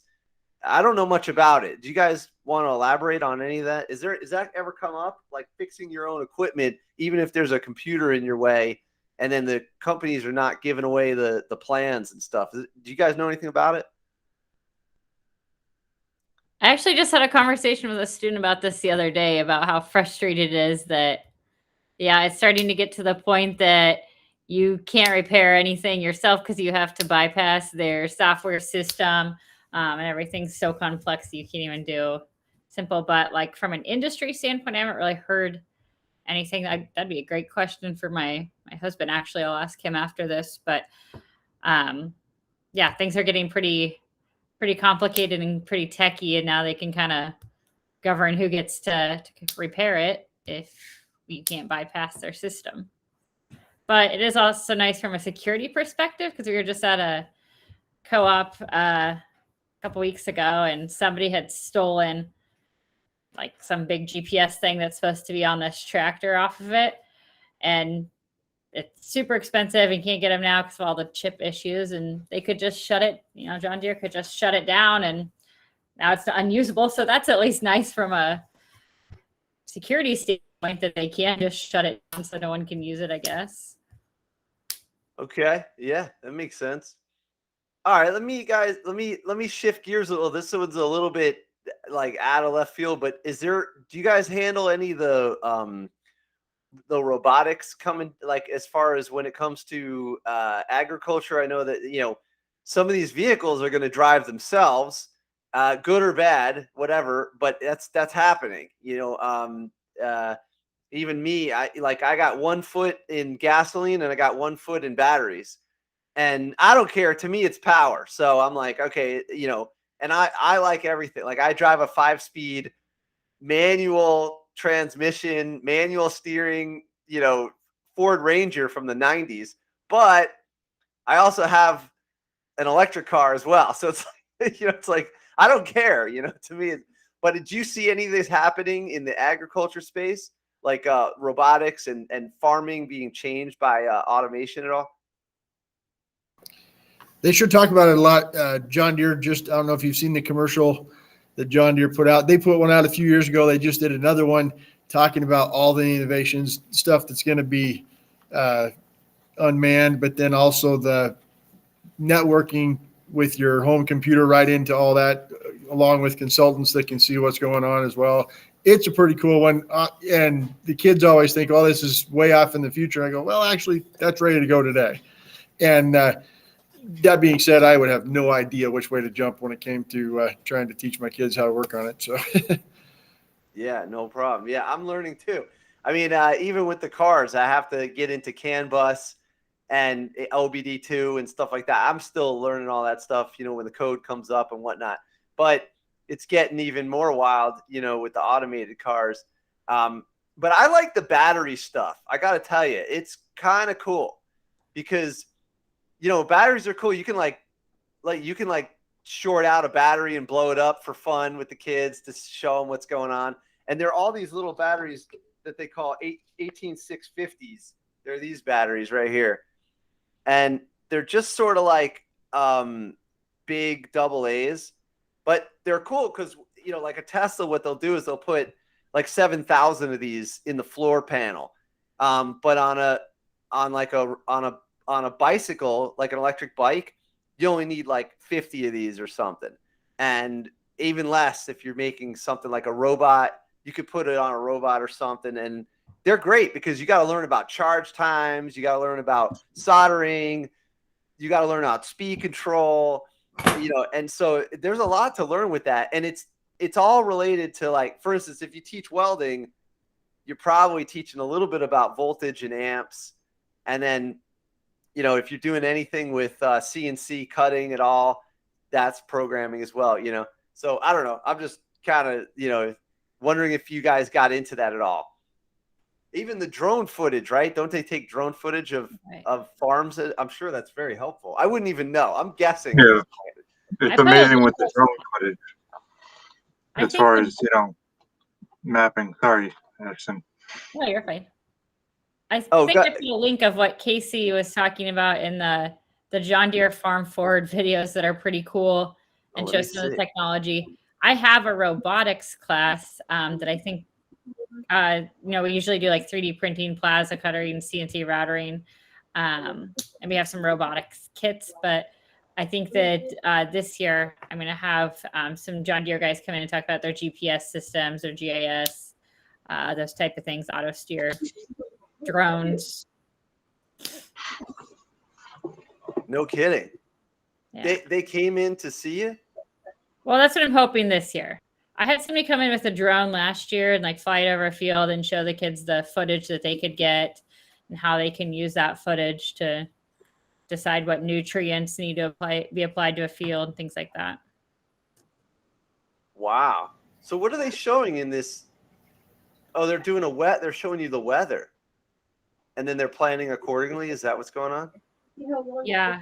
And it like gives, this is like it's supposed to be in the future, but I don't remember when this video was made. This is 2019, so they're probably pretty close on some of this, but yeah, it like projects directly to their equipment and tells them what they need to be doing or what's going wrong with the equipment, how it needs to be fixed. There's like a syncing system where it can sync right to the vehicle or the tractor. That's pretty cool. That's interesting. So, so someone is in a central office and they're talking with the person in the field, and then they're talking with someone. Brant Taylor, I don't know if he's still on the podcast, but he's working on like a system similar where, you have someone who can give, kind of like almost like quarterback calling the plays, like, all right, go over here, go over there. I mean, it's interesting, I mean, I still like, analog, but digital's here, That's what I've learned with all this robotics class and trying to manage all of our CNC routers. And, we have a plasma cutter and we have these little robotics kits. There's a lot of software that I wasn't prepared to be able to run. Yeah. Are they taking a picture of they're analyzing the plant? Yeah. And what is that? Is that corn? Yeah. Yeah. That was a good guess. I don't know anything. I'm impressed with myself. All right. I don't know about you guys. When I first started teaching, I had to do intro to computers, and I was the logger guy that came in from industry. So how the hell that happened, I don't know. But I felt like I was learning some of that stuff like the day before, maybe the class period before. And I still feel like that, especially anytime I have to incorporate some kind of new technology. I feel like I'm learning it just barely ahead, and sometimes not so much ahead of the students. So last year was my first year there, and I was overwhelmed with all of my stuff. And so for robotics, I divided the kids in 4 groups and said, figure out how to run this machine and then make a how-to guide on how to run it. And they did really well. Writing right there, you bet. Technical writing, the admin loves that. So yeah, exactly. They figured out how to run it, and it worked good for me because then I had 4 groups of experts and said, you better start training the underclassmen so they know how to run it next year too. Yeah, that's the way to go. They're on the journey with you. I agree with that process. When I first got there, I had done some engine work, but I didn't take the piston all the way out before. So I was like, okay, let's just go step by step. And I was like, okay, let's lay it out. We laid it out, and then we put it back in, and we have the book. See, in the book here, meanwhile, I'm like a page ahead, and so we finally got the whole thing together. And when it ran, I think I was more excited than the kids. I'm like, it works. It was wild. That's a good time. Duke, you're teaching robotics. What now? How did you get into that originally? Did you have to what was your learning curve? Similar stories as these guys. My mentor teacher said the same thing. You got to stay one step ahead of the kids. But that's when you're using when you're just learning, you're new in school. And as technology advances, we participate in TSA. Technology Student Associations. It's similar to Skills USA. I think there is some overlap, but that book is like this thick if you wanted to print it out. And that's the thing. It's just exposure. Like you, as a teacher, you do lesson plans and the parts in your classroom. You can teach that, but the stuff in TSA, that's top of the line. That's your cutting edge technology stuff. You can't grasp all of that. So like you said, you just see what the kids are interested in, then they'll take it and fly with it. We started with microcontrollers one year, and I can barely spell it. But these kids, they made a video game system with LED lights, and it just blew my mind. There's wires coming out all over the place. And that's like a true example. The robotics we got into, Picatinny Army Arsenal did a presentation for us, and it was about composite materials. And we said, well, this is cool, but we want to get into robotics. And they said, well, we don't have anything to do with robotics on land, but we have a sea perch program. So that's how we got it. It's an underwater robotics program. Just has 3 simple motors on there, on remote control. They build everything. But the thing that was cool with that, there's a build team. There's a marketing team where they sell their product like salesmen. There's a teamwork aspect of it, and there's also a poster presentation. So it incorporates a lot of parts of education. So from there, we took the underwater robots. The kids wanted to get into the above ground robots, which involves a lot of coding and everything. But then, when they build them with the remote controls, the first thing they want to do is battle bots. So that's next on my horizon. Hopefully, get into some type of small battle bots, not the big ones, but the little ones. I think the middle school kids could handle. That's cool. Yeah, anything competition and anything destruction. If you combine destruction and competition, there's not a kid in the room who's not going to want to do it. I can't imagine there'll be one kid that wouldn't want to do it. Yeah, you see things making sparks and falling apart, and then they're happy to fix it. Yeah, definitely. All right, let me ask Casey and Nick. You guys, you received this award.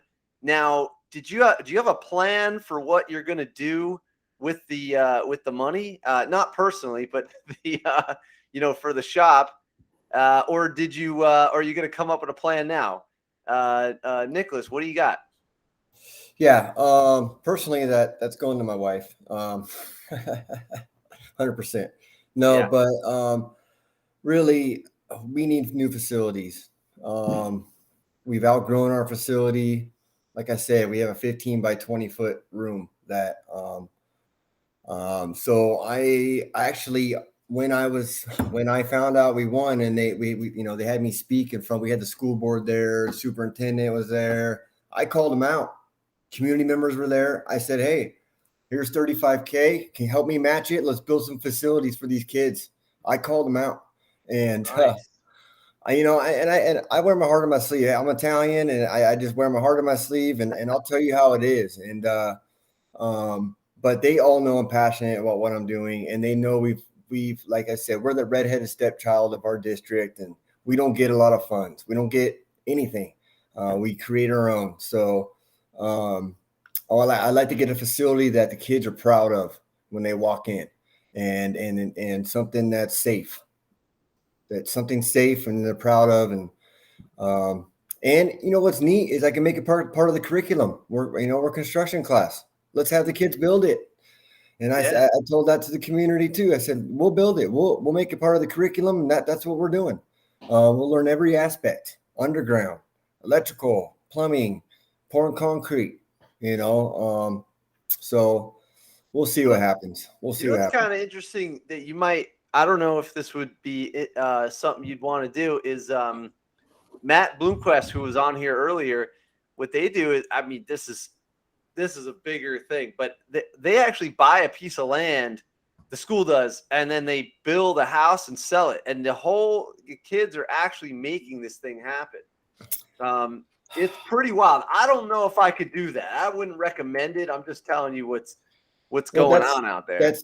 That would be ideal. We've worked on Wounded Warrior projects. So we got to go down. We built a Wounded Warrior project for it's called Wounded Warriors Village Project. Is what it's called. But yeah, that would be ideal. But how they're kind of like land's expensive in California. Yeah, you're in Southern California. Yeah, a trailer home is like $250,000 just for the home for the box. Yeah, it's another $1,500 for the. Yeah, we build sheds, different things like that. But we do it, and we built a shed last year, right? And we donated to the Chamber of Commerce, and they sold raffle tickets, and they put it towards our local fireworks show before we had 4th of July.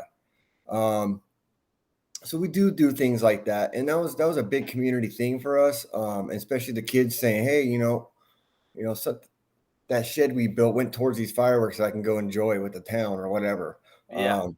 So, gosh, yes, that would be ideal to actually build some houses and be able to turn them like that. that would be ideal, but out here it's near impossible. Right now, I'm just like a facility for my kids to have a head over the roof. I think San Diego has like the biggest increase in home value in the last 3 or 4 years that like it's impossible. The place is so expensive. My wife and I thought about getting out of here, and because all the, I'm not going to get into that, but it's tough. If we leave, we're not coming back. We know that, so I'm going to hold on to this place as long as I can. We'll say this: it's beautiful out there, but it's not just there. The whole country is in turmoil right now. Let's just put it that way nicely. Yeah. Yeah, it's a bit strange out there politically, but this is not a political show. So No, I'm not going to even go in there. I'm not going to go there at all. No, but that's what the money will go towards, is new facility. I'm connected to our library.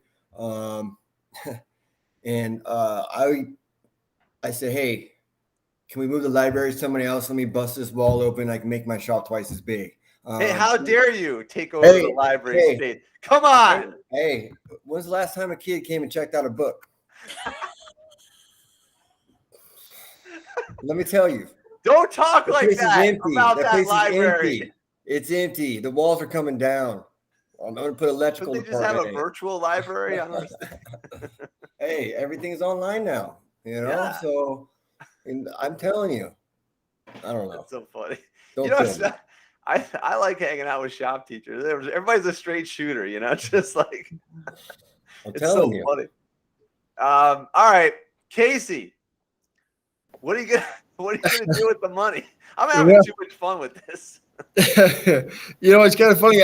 I wasn't sure which way to jump on it. I mean, that guy can get new welders and things like that, but which do you decide on? So I had the kids did it, and I said, all right, if you're gonna look at this as your training ground for what you want to do for a living, what type of stuff do you want to do? Keeping in mind that we've got this money based on the mechanics end of the program and what we should do. So they wanted to go. We don't do a lot of automotive really work here aside from changing. I've had a couple of kids that make a business out of changing oil and stuff like that, and that's always cool. So we're looking at some easier things like a car lift and machining, lathe, metal lathe, and to be able to do some of that type of stuff too. Just because actually no school on the reservation's got any of that. So we've got a plasma cutter, just a plasma cam, and I think we're going to end up kind of renovating that a little bit. But with those, that's going to eat up 35 grand pretty quick. So that's how we're going to just get it to where we've got those few more things to get it to where a couple more feathers in their hat, some other way they can get hired. And that was kind of a big thing. Although I laugh because a lot of my ag guys are going, I'm going to be a rancher, but I kind of want to know how to do that stuff too. And I tell them a lot of times, even if you don't end up doing it for a living, if you know what can be done, you can talk to a professional and your part or your whatever vehicle you're working with, you can have it done, be able to talk intelligently anyway. That'll be a big step. So that's really where we're going with it. All right. I like that you put it to them. That's a great idea. That was pretty fun. It was the best discussion I've ever had in my mechanics class this year. So wow. It was good. That's funny. Yeah, the kids have great idea. Oh, go ahead, Ashton. That's what I know mine's smaller, but with $1,000. But that's what I just had my Woods kid do this week. Just go through and all right, we're gonna have $1,000 gift card to Harbor Freight. Get on there, and they had to send me links and their reasoning, and they kind of had a little debate on which one was better, and so that was kind of fun. Now that's important too, to know what your tools are going to cost you. If you want to own your own business, you got to know what those things are going to cost and how often you're going to replace them and things like that. I like that they argue for it too. Yeah. they have a reason why, instead of just going, I want another welder. That's cool, man. Let's do that. But at least they have a reason for what, beyond just getting the dang thing to the shop. Yeah. So. Now, Ashley, yeah, go ahead, Nicholas. One quick thing. I am, out of the personal money we won, I'm inviting, we have a local corn lady. She's got a truck and the kids love her. And I'm buying one item for each kid at the school from the corn lady. So the kids are all fired up. They ask me every day, when's she coming? I said, well. Wait, what do you mean a corn lady? What's a corn lady? You guys got to remember, I live about 40 minutes from Mexico. Okay. So what do they do? What is it, like grill? Is it like a food truck or something? man, it's the best in the world. It's corn, and they put sauces on it, different cheeses on it. It's the best thing you've ever had in your life. So like an ice cream truck, but with It's corn. ice cream. It's the corn lady. She comes through, man. Everybody knows the corn lady. I'm telling you, she makes different things out of it. She makes all sorts of different things. Yeah, it's pretty cool. I'm writing corn lady in my notes for this. I'm telling you. Kids are fired up. This sounds awesome. I've been to San Diego like almost every summer for like 10 years. I never met the corn lady. I gotta find her. Come to Ramona. You gotta come to Ramona, man. Ramona. All right. That's cool. Yeah. I mean, Mexico's right there. There's so much good food. Oh my God. Yeah. I went down to Baja to go see the race one year. And that was epic. Oh my God. That whole area is just like unbelievable. It's an amazing area. My dad Baja raced motorcycles for years growing up. No way. Oh, yeah. So you're in it, dude. You're in it. Yeah. That's funny. Yeah, we watched this. A couple of kids from Jersey, like me, we watched this movie called From Dust to Glory. And I warn everybody, don't watch this movie. It'll possess you. You'll be like, all you'll think about is Baja racing. And then we watched it and we were like, we must go racing. Boop, boop, boop. And we just kind of like, I don't know what happened. And we just spent all our money and money we didn't even have. And we got a quad and we couldn't go to Baja. We watched the Baja, but then we actually raced in a Nevada Best in the Desert series. That was insane. It's stupid. You know, you waste a bunch of money and you almost die. And then you're like, okay, all right. I don't know if I could do that more than once or twice. But I wanted to ask Ashton, let's say you did win the money, because that might happen soon. Who knows? What would be your plan? I don't know. We have a pretty outdated shop, so probably just going through and updating whatever we can. I've a lot of kids that are interested in welding, and I only have 4 welding booths, and I have 18 kids this quarter. So probably just adding some more welding booths, trying to figure out ways to create more space in our shop just so we can have some more welders and things like that. Got it. Yeah, that makes sense. That's cool. Going back to Casey for a second, if you're trying to add machining, but for a low budget, I needed to do the same thing. So what I did was they actually sell like a mini lathe. And I think there's one from Bailey's or I forget the name of it, but they're all sort of the same. And it's good. It's totally doable. And that was like, was it like the $1,500 or something like that? Or yeah, it'll be like 1,800 with everything. Right. And then what I did was you just drill into get a good metal cart as well. But make it because they'll charge you too much for it. But anyway, yeah, and just bolt it to that. And then this way you can actually roll it into wherever you need it. Cool. The second thing I would say, which is super underrated, is Jet makes a benchtop milling machine, a vertical mill. Oh, it is excellent, and it's teenager proof. Yeah, you can't break it, and it's about $2,500, maybe 27 with the stand or whatever. But if you go to the 3,500 wallet, you get a digital readout. Wow. Yeah, and you get XYZ now. But this is why it's really good. It's not just a miniature. Well, miniature it's on a desk, but it has the same size collets, the R8 size collet. That's the same that goes on a Bridgeport. Okay. Okay. So all the tooling is the same. So if there's some old Bridgeport guy in your neighborhood and he's getting rid of all his tools, that you could they work. It's the same machine. Yeah.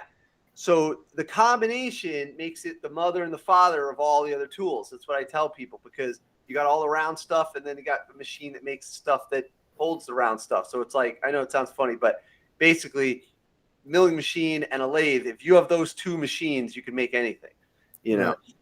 So, yeah, if you get into it, Jet is the one. And then the other one, it probably doesn't matter, but the miniature. Right. Blue thing, right? Yeah. Yeah, exactly. Yeah. Okay. Yeah. Cool. Thank you. No problem. I had a guy, when the kids brought that up, I just happened to have him in like 2 days later, and he was talking about, he has a machine right basically, and he works on the sawmills and just everything around here. And he's like, honestly, if you can weld and you have these couple little machines, they don't even have to be very big, you can pretty well name your price, because if it needs to be fixed, you're probably the only one that can do it. So Exactly. that really turned a lot of heads for the kids in my class, for sure. Oh, and then buy a whole bunch of calipers. Oh yeah. Get yourself the General 107. That's the number. That's the one. And then that one they're like $30 because the kids are gonna break them. Yeah. But it's a dial caliper, old school, and it's really good for Cool. yeah. I think we have a few of those too. Yeah. Yeah. What I always do is I'm like, I just pick out a number. I'm like, hey, give me 1.111. And they're like, what? And I go, yeah, write it down. 1.111. And they have to scroll to that. They never get it right. But it's a quick way of teaching it, Right. That's cool. I'm gonna try and share with you some photos of what I'm talking about. Oh, I'll just pull it up. What am I doing? Yeah, let me pull it up. Let's see. Oh, and Matt, I'm gonna put you on the spot. Go for it. Let's say you won the grand prize next year. What are you gonna do? Oh man, I remember we talked about this before. Sorry if you can hear my kids in the background. I had to come down the other end of the house. Okay. Well, first thing I do is finish buying off all the scaffold and a trailer for the scaffold that we're getting, because I wanted to have enough scaffold to stack, too tall, platform the whole thing, guardrails go all the way around the house, set it up one time, leave it, set trusses, do sheeting, roofing, all that good stuff. Kind of one deal. Right now, we're getting a pretty good collection going, but that'd be the first thing spent, which by next year, I may only need,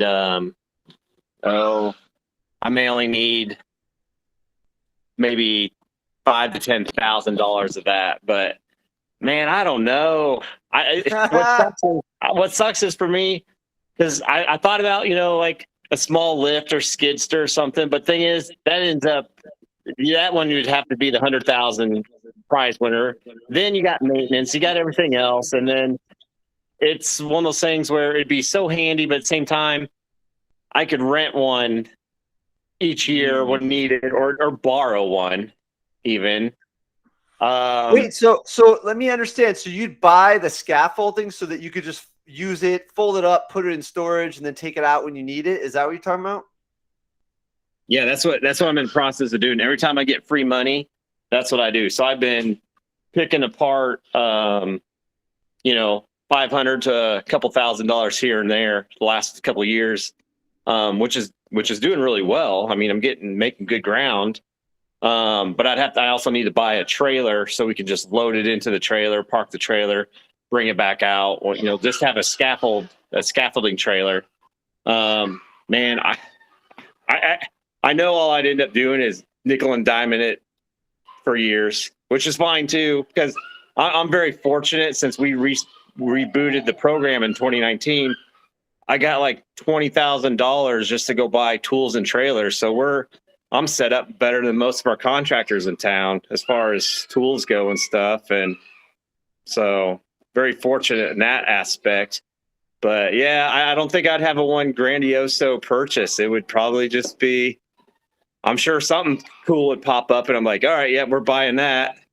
But yeah, I don't think I have that one big $30,000 one shot and done. It'd get spent over time. And then what about how does it work with the award and the money? Does it go into an account that you could draw off of? Or like, how do you spend that? I don't know. You guys might be able to answer this better. However, I guess it probably depends on how the school works. For me, I would make the argument, and my district's pretty good about this stuff. I could probably get it set up where it's just the account that I pull off at my discretion. Some districts aren't going to be that lenient with their teachers, where they're probably going to get scrutinized, even though Harbor Freight, they say it has to be spent on you. Like it's in the contract. It's got it. There's no other way to spend it. So for me, I would probably be able to it's my fund. It's there, use it as I need and roll with it. Now, if I was trying to do something ridiculous, they may ask questions, but I mean, I want it, right? Or me and my students want it, however you want to look at it. So they're pretty good about anytime I've won little bits of money for, I got a $500 one last year for a teaching prize, and the school's like, it's your money, do whatever you want with it. Heck, they didn't even say they're going to let me use it on me myself. And I was like, no, I'll keep it for the program. But yeah. So for me, I'd probably be fortunate, assuming it's all the same administration. I'm going to say each school's probably going to have to handle it different. You guys may have more insight on that now that you're involved with this. That's cool. Yeah. Do you guys know anything? Did they give you some instructions with that? They actually ask you to get wiring information for the school's account and everything. And then for mine, we have an account that'll be set up, and it'll just be the Harbor Freight Ag Ed account. And, you'll fill out your purchase order after that. I don't think they've told me that anyway. They're not really going to be too concerned about what we're getting. They just want to keep track of where the money goes. So I'm sure, anytime you get a grant that's very big anyway, they get pretty nervous about being audited on something like that. So that was probably the big thing, I think. Yeah, for sure. Nick, I have a Skills USA fund that I've been fundraising for, and that's my account that I've had, that I've been working on for the last 6 years, that I've been putting money into and just stacking and stacking. Right now we have about over 6 years of fundraising. We got about $8,000 in there that we've raised through the community. And I've just been anything that we buy and sell, I use those funds so that money can go back into that fund. I cannot use any public school money to do fundraising type stuff. So that's money that started the community that I just recycle. And we use that money and a lot of the prize money is going to go towards traveling, field trips, hotels when we go to these competitions, flights when we fly to Atlanta. But I make sure that $5,000 to $6,000, $7,000 in there every year, and it carries over to the next year, because I don't ask my students for $1, not even. I can't.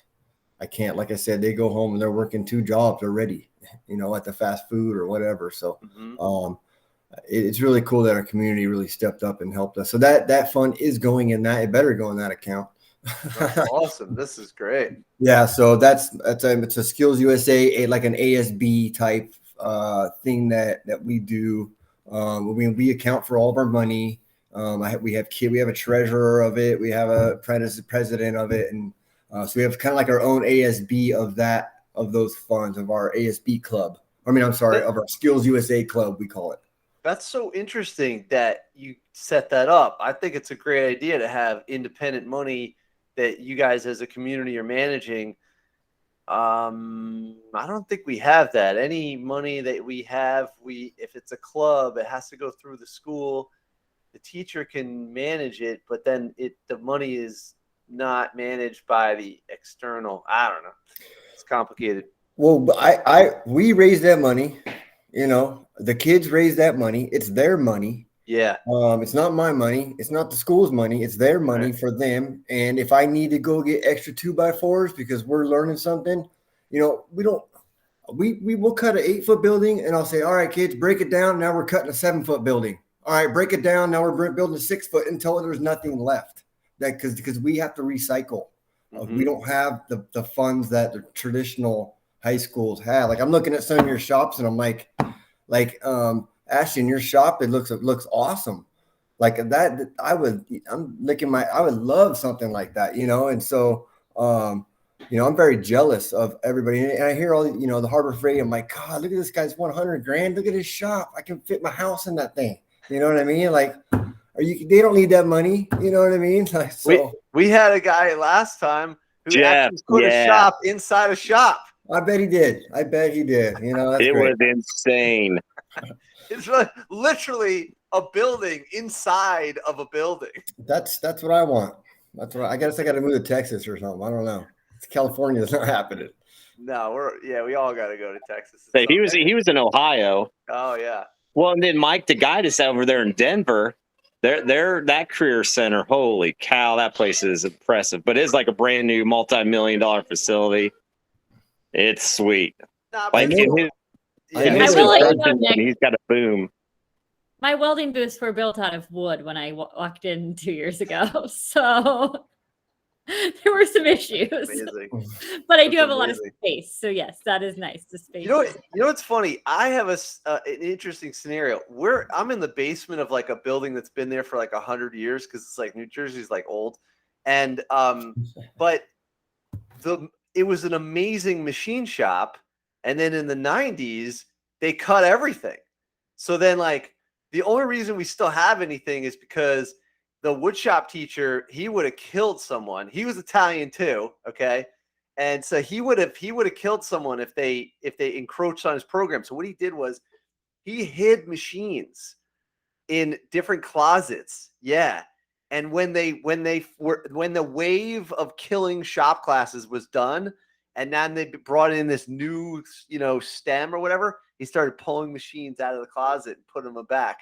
And it's amazing because we've got machines that are like really, really old machines, like 50s, 40s. Like we got a Sheldon lathe from the 1940s and whatnot. And it's only because he hung on to it. Now, so I'm in a weird position where I've got all this old equipment, but we did get some new stuff. So I had a shop. My space had its peak, got destroyed, and I'm building it back up again. But however, overall, the space is the problem. I've got low ceilings in an auto shop, so it's like totally ridiculous. Oh, look at this! Damien just texted in the chat, and he said that he was in Portland, Oregon, and it was in a factory built enough.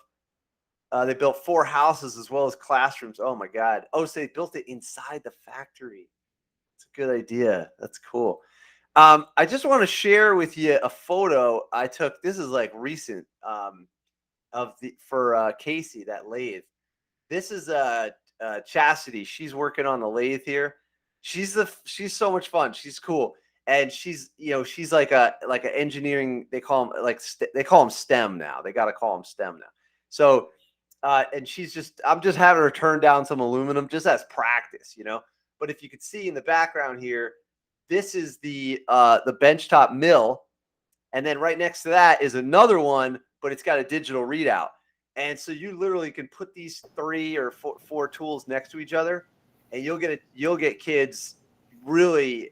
It's an easy way to get them started. You can do keyways and stuff like that on a shaft, then, right?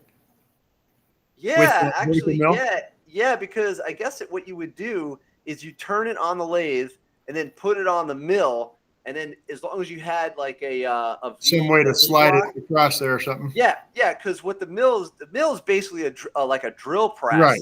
But it's got X and Y. Yeah, you could do a keyway for sure. That would be very cool.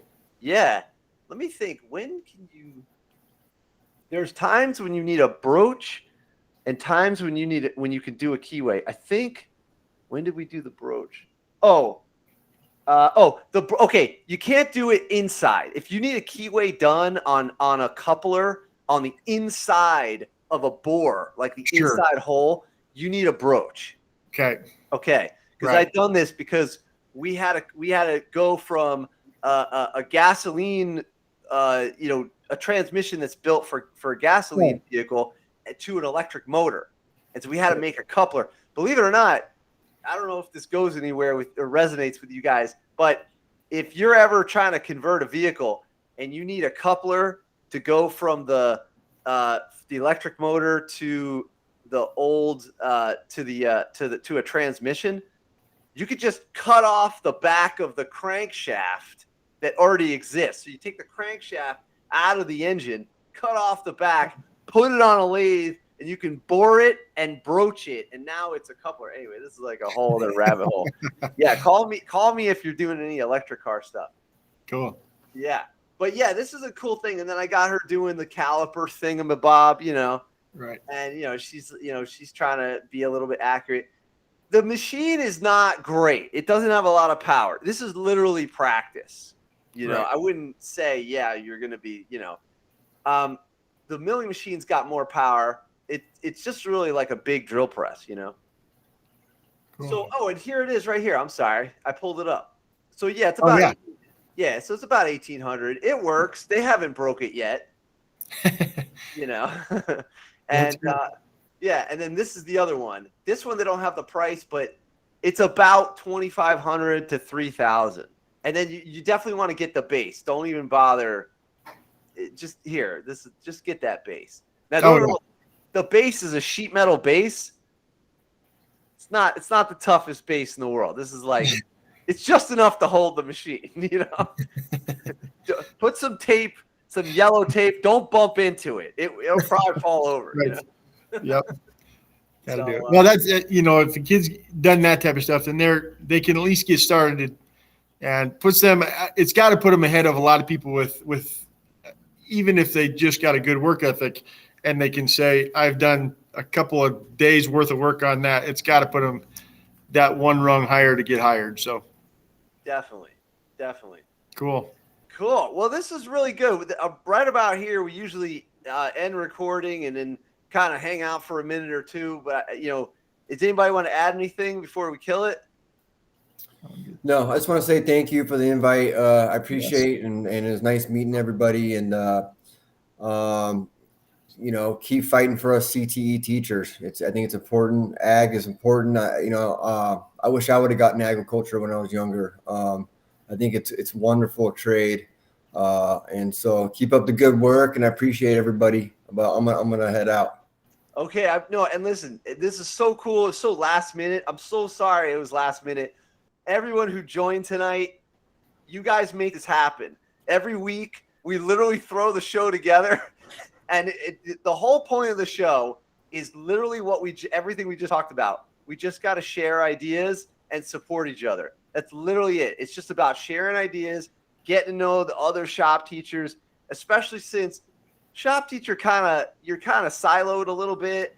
And when you get to talk to shop teachers, I like talking to shop teachers from other states, because then you really get the perspective. They're not playing by the same rules, but they got the same challenges. Very cool stuff. So I appreciate you coming on tonight, Nick, and everyone here, Casey and Ashton, and all the regulars, Matt and Nick and Duke and Damien from Australia. You got to be kidding me. That's amazing. It's daylight over there. So, yeah, I appreciate you coming in. Very cool. Thank you so much. Thank you. All right. So we'll end the recording there. Shop Class Podcast, Wednesday nights. And, okay, thanks for tuning in.